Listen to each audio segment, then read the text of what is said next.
Hi friends, ಈ ವಿಡಿಯೋದಲ್ಲಿ Dubai ಅನ್ನೋದು ವರ್ಲ್ಡ್ನಲ್ಲಿ ರಿಚೆಸ್ಟ್ ಸಿಟಿ ಆಗಿ ಹೇಗೆ ಬೆಳೆಯಿತು ಅಂತ ತಿಳಿಯೋಣ. ಎಲ್ಲ ದೇಶಗಳಲ್ಲಿ ಟ್ಯಾಕ್ಸ್ನ ವಸೂಲಿ ಮಾಡಿ ಆ ಟ್ಯಾಕ್ಸ್ನಿಂದ ದೇಶವನ್ನು ಡೆವಲಪ್ಮೆಂಟ್ ಮಾಡ್ತಾರೆ. ಆದರೆ ದುಬೈನಲ್ಲಿ ಮಾತ್ರ ₹1 ಟ್ಯಾಕ್ಸ್ನ ತಗೊಳ್ಳದೆ ಆ ಕಂಟ್ರಿಯನ್ನು ಅಷ್ಟೊಂದು ಡೆವಲಪ್ಮೆಂಟ್ ಹೇಗೆ ಮಾಡಿದರು. ಆದರೆ ಬಹಳಷ್ಟು ಜನ ಹೇಳೋದು ಏನೆಂದರೆ, ದುಬೈನಲ್ಲಿ ಆಯಿಲ್ ಮತ್ತು ಗೋಲ್ಡ್ ಇರುವುದರಿಂದ ಆ ದೇಶ ಅಷ್ಟೊಂದು ಡೆವಲಪ್ಮೆಂಟ್ ಆಗಿದೆ ಅಂತ ಹೇಳ್ತಾರೆ. ಆದರೆ ದುಬೈನ ಇನ್ಕಮ್ನಲ್ಲಿ ಆಯಿಲ್ ಮತ್ತು ಗೋಲ್ಡ್ನ ಪಾತ್ರ ಕೇವಲ 1% ಅಂತ ನಿಮಗೆ ಗೊತ್ತಾ? ಹಾಗಾದರೆ ದುಬೈಗೆ ಅಷ್ಟೊಂದು ಇನ್ಕಮ್ ಎಲ್ಲಿಂದ ಬರುತ್ತೆ ಅಂತ ಈಗ ನಾವು ತಿಳಿಯೋಣ.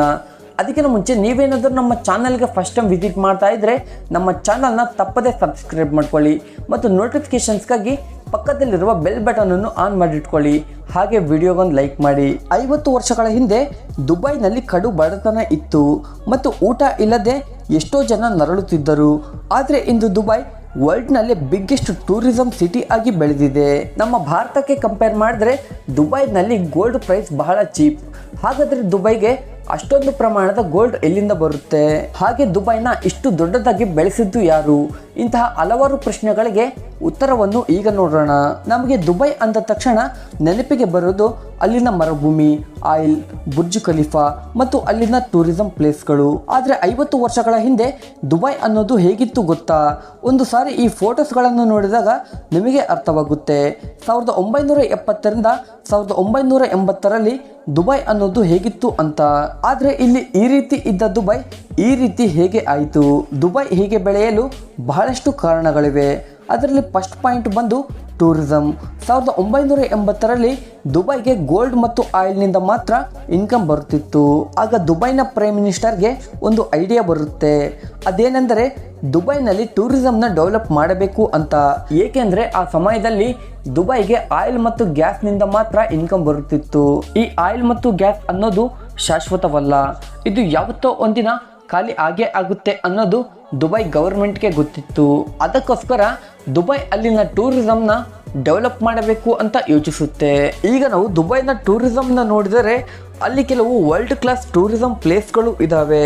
ಎಕ್ಸಾಂಪಲ್ಗೆ ದುಬೈನ Burj Khalifa, Dubai malls, palm tree and palm tower, under water park, Burj Al Arab and gold shopping malls. So ಈ ರೀತಿ 30ಕ್ಕೂ ಹೆಚ್ಚು ಟೂರಿಸಂ ಪ್ಲೇಸ್ಗಳು ದುಬೈನಲ್ಲಿ ಇದ್ದಾವೆ. ಆದ್ದರಿಂದಲೇ ದುಬೈ ಗವರ್ಮೆಂಟ್ಗೆ 50% ಇನ್ಕಮ್ ಅಲ್ಲಿನ ಟೂರಿಸಂನಿಂದಲೇ ಬರುತ್ತೆ. ಇನ್ನು ಸೆಕೆಂಡ್ ಪಾಯಿಂಟ್ ಬಂದು ಡೆವಲಪ್ಮೆಂಟ್ ಆ್ಯಸ್ ಪರ್ ಟ್ರೆಂಡ್. ನೀವು ಯಾವಾಗಾದರೂ ದುಬೈಗೆ ಹೋಗಿದ್ದೀರಾ? ಒಂದು ವೇಳೆ ನೀವು ದುಬೈಗೆ ಹೋಗಿದ್ದರೆ ಕೆಲವು ವರ್ಷಗಳ ಬಿಟ್ಟು ದುಬೈನ ನೋಡಿದಾಗ ಅದು ಬಹಳ ಹೊಸದಾಗಿ ಕಾಣುತ್ತೆ. ಏಕೆಂದರೆ ದುಬೈ ಗವರ್ಮೆಂಟ್ ಪ್ರತಿ ವರ್ಷ ಹೊಸ ಟೂರಿಸಂ ಪ್ಲೇಸ್ಗಳನ್ನು ಕಟ್ತಾರೆ. ಅದು ಕೂಡ ಟ್ರೆಂಡ್ಗೆ ತಕ್ಕಂತೆ. ಹೇಗೆಂದರೆ ದುಬೈನಲ್ಲಿ ನಾವು ಫ್ಯೂಚರ್ ಮ್ಯೂಸಿಯಂನ ನೋಡಬಹುದು. ಅಲ್ಲಿ ನಮ್ಮ ಫ್ಯೂಚರ್ನಲ್ಲಿ ಎಂತಹ ಟೆಕ್ನಾಲಜಿಗಳು ಬರ್ತವೆ ಅಂತ ತೋರಿಸಲಾಗುತ್ತೆ. ಹಾಗೆ ಪ್ರೇಮಿಗಳಿಗೋಸ್ಕರ ಲವ್ ಲೇಕ್ ಅನ್ನೋ ದೊಡ್ಡ ಪಾರ್ಕ್ ದುಬೈನಲ್ಲಿದೆ ಮತ್ತು ಟೂರಿಸ್ಟ್ಗಳಿಗೋಸ್ಕರ ಬುರ್ಜ್ ಅಲ್ ಅರಬ್ ಅನ್ನೋ 7 ಸ್ಟಾರ್ ಹೋಟೆಲ್ ಇದೆ ಮತ್ತು ಅಂಡರ್ ವಾಟರ್ ಪಾರ್ಕ್ ಇದೆ. ಹಾಗೆ ದುಬೈನವರು ಸಮುದ್ರದ ಮೇಲೆ ಒಂದು ದೊಡ್ಡ ಸಿಟಿಯನ್ನೇ ಕಟ್ಟಿಬಿಟ್ಟಿದ್ದಾರೆ. ಹೀಗೆ ಬಹಳಷ್ಟು ಟೂರಿಸ್ಟ್ ಪ್ಲೇಸ್ಗಳಿಂದ ದುಬೈ ಪ್ರವಾಸಿಗರನ್ನು ತನ್ನ ಕಡೆಗೆ ಸೆಳೆಯುತ್ತೆ. ಇನ್ನು ಥರ್ಡ್ ಪಾಯಿಂಟ್ ಬಂದು ದುಬೈನಲ್ಲಿರುವ ರೂಲ್ಸ್. ದುಬೈನಲ್ಲಿ ಡೆವಲಪ್ಮೆಂಟ್ ಎಷ್ಟು ಸೂಪರ್ ಆಗಿ ಇರುತ್ತೋ ಅಲ್ಲಿನ ರೂಲ್ಸ್ಗಳು ಅಷ್ಟೇ ಕಠಿಣವಾಗಿ ಇರುತ್ತವೆ. ದುಬೈನಲ್ಲಿ traffic rules and girls rules ಬಹಳ ಸ್ಟ್ರಿಕ್ಟ್ ಆಗಿ ಇರ್ತವೆ. ಒಂದು ವೇಳೆ ಈ ರೂಲ್ಸ್ಗಳನ್ನು ಪಾಲಿಸದಿದ್ದರೆ ಬಹಳ ದೊಡ್ಡ ಮೊತ್ತದಲ್ಲಿ ಫೈನ್ಸ್ನ ಹಾಕ್ತಾರೆ, ಇಲ್ಲಾಂದರೆ ಜೈಲ್ಗೆ ಹಾಕ್ತಾರೆ. ಫೋರ್ತ್ ಪಾಯಿಂಟ್ ಬಂದು ಅಲ್ಲಿರುವ ಟ್ಯಾಕ್ಸ್ ಪದ್ಧತಿ. ನಿಮಗೆಲ್ಲ ಗೊತ್ತು, ಯಾವ ದೇಶದಲ್ಲಾದರೂ ಮೇನ್ ಇನ್ಕಮ್ ಬಂದು ಆ ದೇಶಕ್ಕೆ ಟ್ಯಾಕ್ಸ್ ರೂಪದಲ್ಲೇ ಬರುತ್ತೆ. ಆ ಟ್ಯಾಕ್ಸ್ಗಳಿಂದಲೇ ದೇಶವನ್ನು ಡೆವಲಪ್ ಮಾಡ್ತಾರೆ. ಏಕೆಂದರೆ ಇಂದು ಟಾಪ್ ಕಂಟ್ರೀಸ್ಗಳಾದ ಅಮೆರಿಕ, ಚೈನಾ, ಇಂಡಿಯಾದಂತಹ ದೇಶಗಳು ಟ್ಯಾಕ್ಸ್ಗಳನ್ನು ಕಲೆಕ್ಟ್ ಮಾಡಿ ತಮ್ಮ ದೇಶವನ್ನು ಅಭಿವೃದ್ಧಿ ಮಾಡ್ತಿವೆ. ಆದರೆ ದುಬೈ ₹1 ಟ್ಯಾಕ್ಸ್ನ ಕಲೆಕ್ಟ್ ಮಾಡದೆ ತಮ್ಮ ದೇಶವನ್ನು ಇಷ್ಟೊಂದು ಡೆವಲಪ್ಮೆಂಟ್ ಮಾಡಿದ್ದಾರೆ ಅಂದರೆ ನೀವೇ ಊಹಿಸಿ. ಇನ್ನು ದುಬೈ ಗೌರ್ಮೆಂಟ್ ತಮ್ಮ ದೇಶದಲ್ಲಿ ಟ್ಯಾಕ್ಸ್ನ ಏಕೆ ಕಲೆಕ್ಟ್ ಮಾಡಲ್ಲ ಅಂತ ಈಗ ನೋಡೋಣ.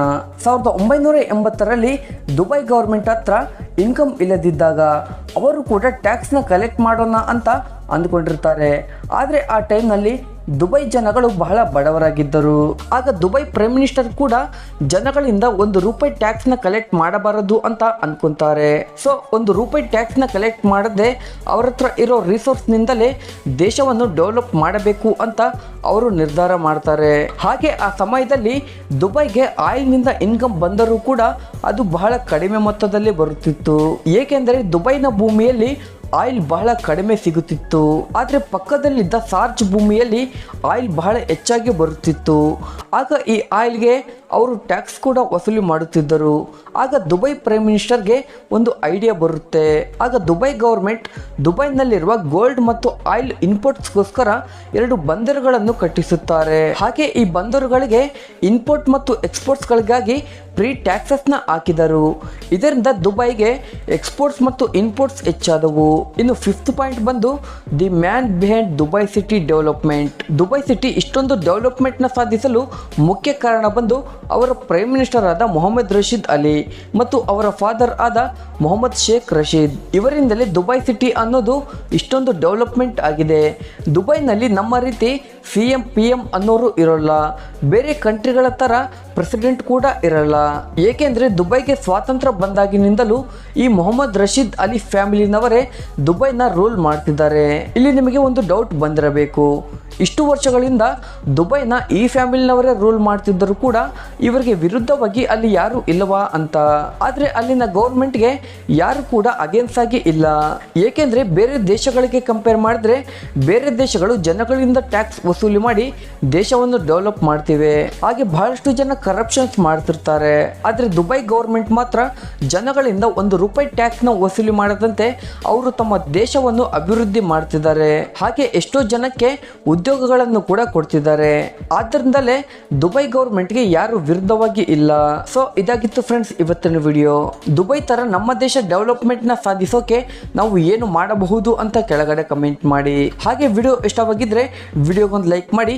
ಹಾಗೆ ಚಾನಲ್ನ ತಪ್ಪದೆ ಸಬ್ಸ್ಕ್ರೈಬ್ ಮಾಡ್ಕೊಳ್ಳಿ. Thank you.